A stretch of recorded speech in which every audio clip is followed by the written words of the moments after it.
అందరికీ నమస్తే. ప్రముఖ నవలా రచయిత శ్రీ కొమ్మూరి సాంబశివరావు గారు రచించిన మరొక మంచి నవల. శీర్షిక ఉరితాడు. భయం అంటే ఏమిటో జీవితంలో మొట్టమొదటిసారి ఇప్పుడే తెలిసింది రెడ్డికి. అది తన కోసం కాదు, తన అసిస్టెంట్ వసంత్ కోసం. 18 ఏళ్ల తన జీవిత విశేషాలను వివరంగా కళ్యాణీదేవికి, సుజాతకు పూర్ణచంద్రరావు చెప్పాడు. ఆ ఇద్దరూ నిర్ఘాంతపోయి నోరు మెదల్పకుండా అంతా విన్నారు. ఆనాడు రాత్రి తన పారిపోయిన నాటి నుంచి తనలో కలిగిన మార్పు, తన భార్యే తనను హంతకుడని నమ్మటం వల్ల తనకు కలిగిన విరక్తి, ఇప్పుడు తను తెగించి రావటానికి కారణం అంతా చెప్పాడు. నారాయణ బాబ్జీ నిన్ను పెళ్లి చేసుకోబోతున్నాడని తెలిసే వచ్చాను. నువ్వు పెళ్లికి ఇష్టపడి ఉంటావని నేను అనుకోలేదు. ఎలాగైనా ఈ పెళ్లి జరగకుండా ఆపాలనే వచ్చాను సుజా. అసలు వాడు మిమ్మల్ని ఏమని బెదిరించి పెళ్లికి ఒప్పించాడో నాకింకా తెలియదు అన్నాడు పూర్ణచంద్రరావు. ఆ సంగతి మేము చెప్పాలి, చెబుతాము. ఏమైనా సరే నువ్వు తిరిగి వచ్చావు, అదే చాలు అంది సుజాత. అవును, వచ్చాను. ఆ నారాయణ బాబ్జీ అంతు తేలేదాకా ఇక్కడే ఉంటాను కళ్యాణి. నారాయణ బాబ్జీ మీ నాన్నను చంపాడు. ఆ విషయం పత్రికలో హత్యా విచారణ గురించి రాసింది చదవగానే నాకు స్పష్టంగా తెలిసింది. రుజువు చేసేందుకు మాత్రం ఆధారాలు లేవు. పైగా నువ్వు నన్నే అనుమానించావు. నేను ఇక్కడికి వచ్చి చేసేదేమిటి? అందుకే ఇంతకాలమూ రాలేదు అన్నాడు పూర్ణచంద్రరావు. ఇద్దరం తప్పులు చేశాం, అపోహ పడ్డాం. వాటిని గురించి ఇప్పుడు తలుచుకుని చింతించి ప్రయోజనం లేదు. మీరు తిరిగి వచ్చారు, అదే చాలు. కానీ నాకు భయంగా ఉంది. ఏ నిమిషాన్నైనా ఎవరైనా మిమ్మల్ని గుర్తుపట్టవచ్చు. మీరు ఎక్కువగా మారలేదు. ఏం చేయను, రాక తప్పింది కాదు. వెనక ఇక్కడ హెడ్ కానిస్టేబుల్గా ఉన్న ప్రభాకర్ రెడ్డి ఇప్పుడు డిటెక్టివ్ ఇన్స్పెక్టర్. అతను ఇప్పుడు ఈ ఊళ్ళోనే ఉన్నాడు. మోహన్ రావు హత్యా నేరాన్ని దర్యాప్తు చేస్తున్నాడు. అతను మిమ్మల్ని చూశాడంటే తప్పకుండా గుర్తుపడతాడు అంది కళ్యాణి. పూర్ణచంద్రరావు నవ్వుతూ, రెడ్డిని 1-2 సార్లు కలుసుకున్నాను. అతనితో మాట్లాడాను కూడా. కానీ అతను నన్ను గుర్తుపట్టలేదు. నువ్వు నన్ను గుర్తుపట్టావంటే ఆ సంగతి వేరు. నీకు నాకు ఉన్న సాన్నిహిత్యం అతనికేది? ఏమైనా నేనీ ఊరు విడిచి వెళ్ళను. నారాయణ బాబ్జీ అంతు తేలుస్తాను. నా మీద ఉన్న నేరం నుంచి విముక్తుడవుతాను. నలుగురిలో ప్రతిష్టగా బ్రతుకుతాను. ఇది నా నిశ్చయం అన్నాడు పూర్ణచంద్రరావు ఆవేశంతో. కళ్యాణీదేవి కళ్ళు ఆశతో తళుక్కుమని మెరిశాయి. అది ఏనాటికైనా జరుగుతుందా? ఏమో, 18 ఏళ్ల క్రిందట జరిగిన దానికి ఇవాళ రుజువు ఎట్లా దొరుకుతుంది? నారాయణ బాబ్జీ ఇప్పుడు గొప్పవాడు, బోలెడు పలుకుబడి సంపాదించాడు. అయితే కాని వాడి భరతం పట్టి తీర్తాను. నేను వచ్చిన మొదటి పని సాధించాను. పెళ్ళి ఆగిపోయింది.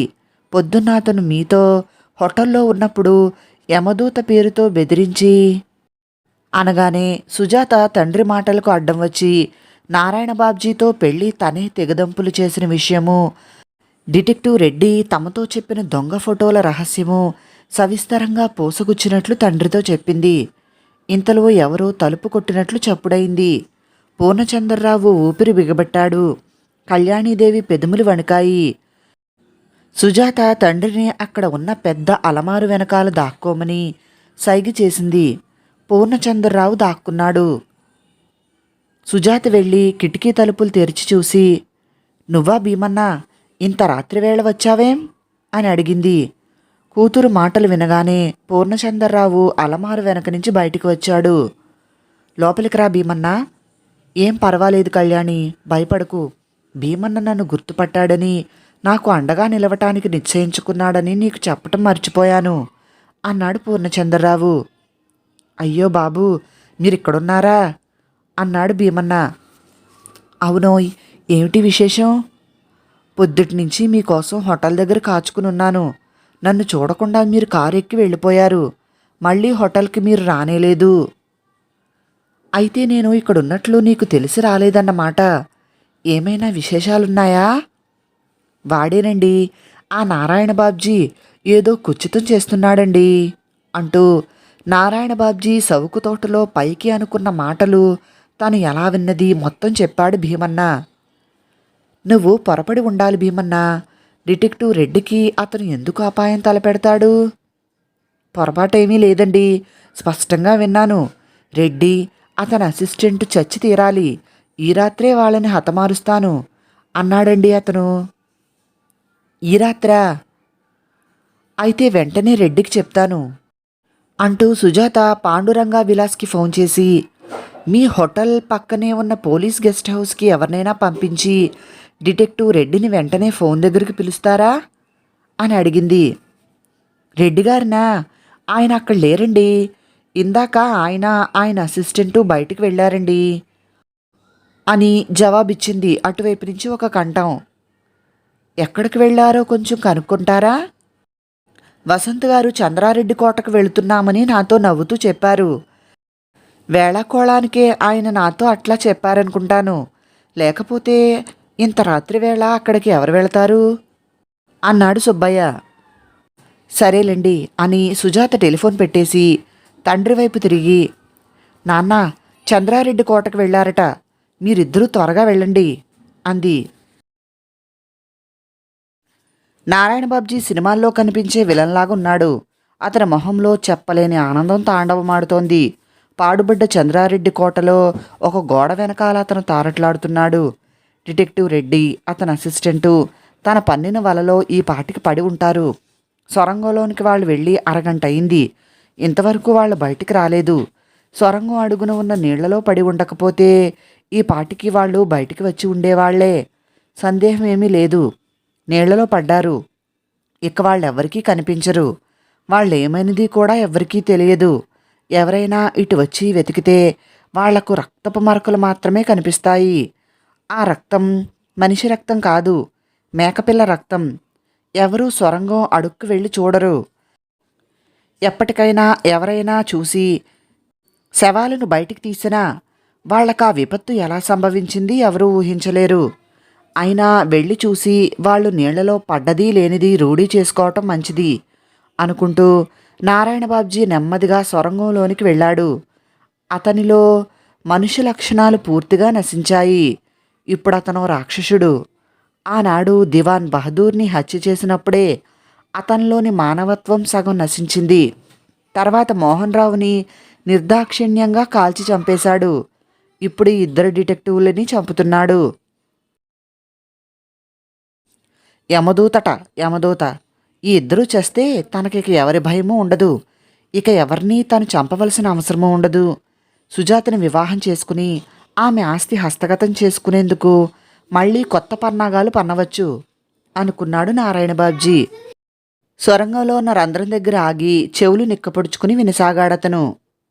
ఇంత చిన్న వయసులో నీకీ దుర్మరణం ప్రాప్తించటం నాకు చాలా విచారంగా ఉంది. రెడ్డి గొంతును గుర్తుపట్టాడు నారాయణ బాబ్జీ. ఏం చేస్తాం రెడ్డిగారు, ఉద్యోగ ధర్మం. మీరెలా ఉన్నారు? వేళ్లు కొంకర్లు పోతున్నాయి కదూ అన్నాడు వసంత్. అయిపోయింది. ఇక అట్టే కాలం పట్టదు. చివరి గడియలు దగ్గర పడ్డాయి. నాకు అట్లాగే ఉంది. ఇంత వయసులో మీరు ఇంతసేపు పట్టుకోగలగటం గొప్పే. నారాయణ బాబ్జీ నెమ్మదిగా వెనక్కి తిరిగి అడుగులో అడుగు వేసుకుంటూ బయటికి వచ్చేశాడు. అతని గుండెల్లో బరువు తగ్గింది. ఇక తనకేమీ భయం లేదు. మహా అయితే ఇంకో పావుగంట తన ఇంటికి పోయి గుండె మీద చేయి వేసుకుని హాయిగా నిద్రపోవచ్చు. నారాయణ బాబ్జీ అక్కడ ఇంకా ఒక 10 నిమిషాలుంటే అంత సుఖంగా ఇంటికి వెళ్ళేవాడు కాదు. కాలినడకన సౌకు తోటలోంచి అడ్డదారిని ఇంటికి బయలుదేరాడతను. నారాయణ బాబ్జీ వెళ్ళిన 10 నిమిషాలకల్లా కారు చంద్రారెడ్డి కోట దగ్గరికి వచ్చి ఆగింది. అందులో నుంచి పూర్ణచంద్రరావు, తోటమాలి భీమన్న దిగారు. తోటమాలి మాటలు మొదట్లో పూర్ణచంద్రరావు నమ్మలేకపోయినా తర్వాత ఆలోచించి చూడగా నారాయణ బాబ్జీ ఎంతకైనా సమర్థుడే అని తోచింది. నారాయణ బాబ్జీ తను చేయదలుచుకున్న దుష్కార్యానికి చంద్రారెడ్డి కోటే ఎన్నుకుంటాడు. అది చాలా వీలైన స్థలం. చిన్నతనంలో పూర్ణచంద్రారావు ఈ కోటలోనే ఆడుకునేవాడు. ఆ పరిసరాలన్నీ తనకి బాగా తెలుసు. పూర్ణచంద్రరావు కారు దిగి టార్చ్ లైట్ వెలిగించాడు. చుట్టూ నేల మీద నెత్తురు చుక్కలు అతని కంటపడ్డాయి. అతని గుండె దడదడా కొట్టుకుంది. ఆలస్యంగా వచ్చామేమో అంటూ ఒక్క పరుగున ఆ నెత్తురు చుక్కల వెంబడి వెళ్ళాడు. ముసలి భీమన్న తన వెనక వస్తున్నది లేనిది గమనించలేదతను. నెత్తురు చుక్కలు అతన్ని స్వరంగం దగ్గరికి తీసుకువెళ్ళాయి. ఆ స్వరంగంలో ఉన్న రంధ్రం గుండా తొంగి చూశాడు పూర్ణచంద్రరావు. అంతా చీకటిగా ఉంది. రెడ్డిగారు, ఏం జరిగింది, ఏమిటిది అని అరుస్తూ టార్చ్ లైట్ కాంతి రంధ్రం లోపలికి ప్రసరింపచేశాడు. అతనికి నీళ్లలో తేలుతున్న రెడ్డి ముఖం కనిపించింది. మునిగిపోకుండా ఒక చేత్తో రెడ్డి గట్టిగా పట్టుకున్న అతని అసిస్టెంట్ వసంత్ని కూడా పూర్ణచంద్రరావు చూశాడు. పూర్ణచంద్రరావు గారు, మీరు మమ్మల్ని బయటికి లాగేట్లయితే వెంటనే ఆ పని చేయండి. వసంత్కి స్పృహ తప్పిపోయింది. నేను దాదాపు అదే స్థితిలో ఉన్నాను. ఒక్క నిమిషం ఆగండి, కారులో తాళ్లున్నాయి, తీసుకువస్తాను. భీమన్నా, నువ్విక్కడే ఉండు అంటూ పూర్ణచంద్రరావు కారు దగ్గరికి పరిగెత్తుకెళ్ళి ఒక తాడు తీసుకుని ఒక్క గంతులో వచ్చాడు. ముందు స్పృహ తప్పి ఉన్న వసంత్ని పైకి లాగారు. తరువాత డిటెక్టివ్ రెడ్డిని రక్షించారు. రెడ్డి చాలా అలసిపోయాడు. నిలబడే స్థితి కూడా తప్పిపోయింది అతనికి. కష్టం మీద పూర్ణచంద్రరావు కరస్పర్శ చేస్తూ, మీకెంతో రుణపడ్డాను, కానీ మీరు చిక్కుల్లో పడ్డారు అన్నాడు రెడ్డి. చిక్కుల్లో పడటమేమిటి అడిగాడు పూర్ణచంద్రరావు ఆశ్చర్యంతో. ఏమీ లేదు శేషాచలపతి గారు, పోలీసు ఉద్యోగిగా మిమ్మల్ని ఈ క్షణమే ఇక్కడే అరెస్టు చేయటం నా విధి అన్నాడు రెడ్డి. పూర్ణచంద్రరావు నోట మాట రాలేదు. నిలబడిపోయాడు. రెడ్డి వంటినున్న తడిగుడ్డల నుంచి కారుతున్న నీటి టపటపా శబ్దం తప్ప అంతా నిశ్శబ్దం. రెడ్డికి విషయం ఇప్పుడు ఆకస్మికంగా తెలిసింది కాదని, ఇదివరకే అతని విషయం గ్రహించి ఉండాలని పూర్ణచంద్రరావుకి తోచింది. ఆ నిశ్శబ్దంలోంచి ముసలి భీమన్న, భలే వాళ్లే మీరు, ఇప్పుడు అరెస్టు చేస్తారు. మీ ప్రాణాలు రక్షించిన మరుక్షణం మీరు చేసే పని ఇదా? ఏం మనుషులయ్యా పోలీసు వాళ్ళు అని అరిచాడు. అరెస్టు చేస్తానని నేను అన్నానా? అరెస్టు చేయటం నా విధి అని చెప్పాను అంతే. ఎల్లప్పుడూ నా విధి నేను నిర్వహిస్తానని చెప్పలేదే. ఈ విషయంలో నా విధిని నేను మనస్ఫూర్తిగా మర్చిపోతున్నాను అని ఒకసారి తడిగుడ్డలు విదిలించి దులుపుకుని, మనం ఇక్కడ ఉండటం దేనికి? చలిగాలికి ఈ తడిగుడ్డలతో రక్తం గడ్డగట్టుకుపోతుంది. పదండి అన్నాడు రెడ్డి. ఎక్కడికి అడిగాడు పూర్ణచంద్రరావు ఆదుర్దాగా.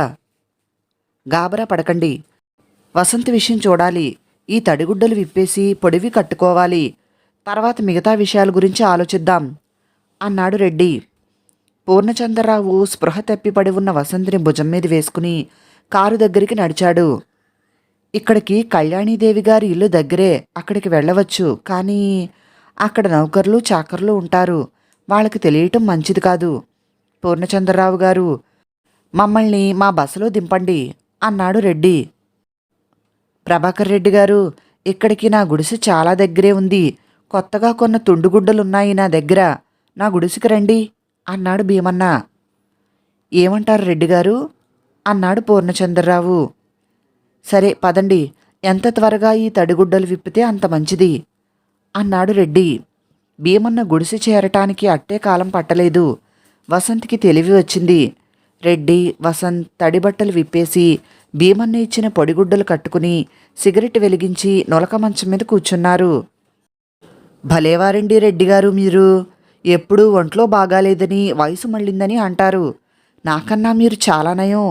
నేను స్పృహ తప్పి పడిపోయినా మీరు ఆ ఘోరం తట్టుకుని నిలబడ్డారు అన్నాడు వసంత్. అవునోయ్, ఇప్పటి కుర్రవాళ్ళకి బొత్తిగా సత్తువు లేదు అన్నాడు రెడ్డి నవ్వుతూ. మరి నా సంగతి ఏం చేయదలుచుకున్నారు? మీకు నా ఆనవాలు తెలిసినందుకు నాకు ఆశ్చర్యంగా లేదు. మీకీ విషయం ఇదివరకే తెలిసి ఉంటుంది అన్నాడు పూర్ణచంద్రరావు. ఏమిటి, అసలు జరిగిందేమిటి నాకు చెప్పనే లేదే అన్నాడు వసంత్. ఏమీ లేదు, పూర్ణచంద్రరావు గారు మనల్ని ఆ సొరంగం నుంచి బయటికి లాగ్గానే ఆయనను మనం గుర్తుపట్టిన విషయం ఆయనకు చెప్పేశాను. మనకు ఆ విషయం తెలియనట్లు ఇంకా నాటకం ఆడడం అనవసరం అనిపించింది నాకు. పూర్ణచంద్రరావు గారి రహస్యం ఈ గదిలో ఉన్న మన నలుగురికి తప్ప ఇంకెవరికూ తెలియదు వసంత్. మా ఆవిడకు సుజాతకు తెలుసు అన్నాడు పూర్ణచంద్రరావు. వాళ్ళ విషయంలో నాకు ఆదుర్దా లేదు. వాళ్ళు మీ రహస్యం ఎన్నడూ బయటపెట్టరు. నేను చెప్పినట్లుగానే మిమ్మల్ని అరెస్ట్ చేయటం నా విధి, కానీ ఆ పని చేయదలుచుకోలేదు. నేను చెప్పినట్లుగానే మిమ్మల్ని ఇప్పుడు అరెస్ట్ చేయటం నా విధి, కానీ ఆ పని చేయదలుచుకోలేదు. మీరు శేషాచలపతి అన్న విషయం మర్చిపోతాం. మలయా నుంచి వచ్చిన పూర్ణచంద్రరావు అనే వ్యక్తిగానే మిమ్మల్ని భావిస్తున్నాం అన్నాడు రెడ్డి. మీ ఔదార్యానికి నేను చాలా కృతజ్ఞుణ్ణి. నాకు మీ సంగతి తెలుసని మీ భార్యకు సుజాతకు చెప్పకండి. నాకు తెలిసి నేను ఊరుకున్నానని నా పై అధికారులకు తెలిస్తే నాకు చాలా ప్రమాదం కలుగుతుంది. నాకు మీ విషయం తెలియదనే అభిప్రాయంలోనే ఉండనివ్వండి వాళ్ళని అన్నాడు రెడ్డి. మీ ప్రవర్తన నాకు చాలా విచిత్రంగా కనబడుతోంది. నన్ను ఎప్పటికైనా సరే పట్టుకుని తీరతానని 18 ఏళ్ల క్రితం మీరు శపథం పట్టారు. ఇప్పుడు నేను మీ చేతుల్లో చిక్కినా నన్ను అరెస్ట్ చేయటం లేదు. ఎందువల్ల అడిగాడు పూర్ణచంద్రరావు. నన్ను గురించి మీ అభిప్రాయం ఏమిటి? అరగంట క్రితం నా ప్రాణాలు కాపాడిన మనిషినే జైల్లో పెట్టేంత కృతజ్ఞుణ్ణి అనుకున్నారా? అదీ కాక దివాన్ బహదూర్ గారిని హత్య చేసింది మీరు కాదని కూడా నాకు నమ్మకంగా తెలిసింది అన్నాడు రెడ్డి. నిజంగానా అన్నాడు పూర్ణచంద్రరావు పట్టరాని సంతోషంతో. నాకు అబద్ధాలు చెప్పే అలవాటు లేదు. నారాయణ బాబ్జీ దివాన్ బహదూర్ గారిని హత్య చేశాడు. కెమిస్ట్ మోహన్ రావును కూడా అతనే హత్య చేశాడు. నన్ను, వసంతిని ఈరోజు రాత్రి హత్య చేయటానికి ప్రయత్నించింది కూడా నారాయణ బాబ్జీనే. అతన్నే తరిమి పట్టుకుని ఉరికమ్మం ఎక్కిస్తాను అన్నాడు రెడ్డి ఆవేశం ఆగ్రహం ఉట్టిపడుతూ. నేను ఇంత శ్రమ పడుతున్నది కూడా నారాయణ బాబ్జీని నిందితుడిగా మీకు అప్పగించాలనే అన్నాడు పూర్ణచంద్రరావు. అవును, నాకంతా తెలుసు. మీరాడిన యమదూత నాటకం చాలా బాగుంది. ఇంకా దాన్ని కొనసాగిస్తే పోయేదేమీ ఉండదు. నిజానికి నారాయణ బాబ్జీని మోహన్ రావు హత్యానేరానికి ఈ క్షణాన్ని నేను అరెస్ట్ చేయవచ్చు. నిన్న ఇవాళ చాలా సాక్ష్యాన్ని సంపాదించాను. అతనే నన్ను, వసంతిని చంద్రారెడ్డి కోటకి రప్పించి మమ్మల్ని హత్య చేయటానికి ప్రయత్నించాడని రుజువు చేయగలను. అంతేకాదు, అతని కంపెనీ తాలూకు రసాయనిక గొట్టాలను రవాణా చేస్తున్న 3 ఓడలు కూడా అకారణంగా మునిగిపోయాయని రుజువు చేయగలను అన్నాడు రెడ్డి. అటువంటప్పుడు అతన్ని వెంటనే ఎందుకు అరెస్ట్ చేయరు అడిగాడు పూర్ణచంద్రరావు. ఎందుకంటే అలా అరెస్ట్ చేస్తే మీకు అన్యాయం జరుగుతుంది. దివాన్ బహదూర్ గారి హత్య తాలూకు వారెంటు ఇంకా మీపైనే ఉన్నదన్న విషయం మర్చిపోకండి. దివాన్ బహదూర్ గారిని హత్య చేసింది నారాయణ బాబ్జీ అని రుజువు చేయగల సాక్ష్యాన్ని సంపాదించి అప్పుడు అతన్ని అరెస్ట్ చేస్తాను అన్నాడు రెడ్డి. పూర్ణచంద్రరావు లేచి అమాంతం రెడ్డిని కౌగిలించుకుని, రెడ్డి గారు, పోలీసు వాళ్లలో మీలాంటి వాళ్ళు ఉండటం చాలా అరుదు. మిమ్మల్ని దవడ మీద కొట్టాను, క్షమించండి అన్నాడు. పర్వాలేదులేండి, మందగించిన నా బుర్ర ఆ దెబ్బతోనే కదలబారింది. ఆ దెబ్బ వల్లే మీరు శేషాచలపతి అని తెలుసుకోగలిగాను. నిజానికి నన్ను ఒక్క దెబ్బతో స్పృహ తప్పిపోయేటట్లు కొట్టింది మీరొక్కరే అని రెడ్డి ఇంకా చెప్పబోతూ ఉంటే వసంత్ అతని మాటలకు అడ్డువచ్చి, సరేలేండి, మనం ఇప్పుడు ఏం చేయాలో కొంచెం ఆలోచిద్దాం. మనం చావలేదని, బ్రతికే ఉన్నామని రేపు పొద్దున్న నారాయణ బాబ్జీ తెలుసుకుంటాడు అన్నాడు. తెలుసుకున్న తర్వాత అతనికి మతిపోతుంది. పిస్తోల్ తీసుకుని మనల్ని పట్టపగలు కాల్చి చంపటానికి బయలుదేరతాడు. మనం చాలా జాగ్రత్తగా ఉండాలి. అసలు మనల్ని చంపేందుకు ఎందుకింత తాపత్రయపడి ఉంటాడు అడిగాడు రెడ్డి. ఎందుకేమిటి, తన మార్గానికి మనం మాటిమాటికి అడ్డు తగులుతూ ఉండటం వల్ల మనం బ్రతికి ఉండటం అతనికి ప్రమాదంగా ఉండి ఉంటుంది అన్నాడు వసంత్. ఆ మాత్రానికి హత్య చేయటానికి పూనుకుంటాడా? అంతకన్నా ప్రబలమైన కారణం ఏదో ఉండి ఉంటుంది అంటూ రెడ్డి 5 నిమిషాలు దీర్ఘంగా ఆలోచించాడు. హోటల్ అమరావతి నుంచి నారాయణ బాబ్జీ బయలుదేరినప్పుడు మనిషి చాలా భయపడుతున్నట్లు కనిపించాడు. ఆఫీసులో కూర్చుని ఆందోళన పడుతూ ఉండగా సుజాత వెళ్ళి అతను తమకు చూపి భయపెట్టిన ఫోటోలు మాయ ఫోటోలని చెప్పి అతన్ని తిట్టి వచ్చింది. నేను ఆ విషయం తనకు చెప్పానని సుజాత నారాయణ బాబ్జీతో అని ఉంటుంది. లేకపోతే ఫోటోల విషయం నేను సుజాతకు చెప్పానని నారాయణ బాబ్జీనే ఊహించుకుని ఉంటాడు. నేనే ఈ యమదూత నాటకమాడుతున్నానని అతను నిర్ధారణ చేసుకునుంటాడు. అందుకనే నన్ను నా అసిస్టెంట్ అవ్వటం వల్ల, నాకు తెలిసిన రహస్యాలు నీకు తెలిసే అవకాశం ఉండటం వల్ల నిన్ను చంపటానికి అతను ప్రయత్నించాడు. సందేహం లేదు, ఇదే కారణం అన్నాడు రెడ్డి. అవును, మీ తర్కం చాలా సబబుగా ఉంది అన్నాడు వసంత్. నారాయణ బాబ్జీ యమదూత విషయంలో పడ్డ పొరపాటు తొలగించటం మంచిది.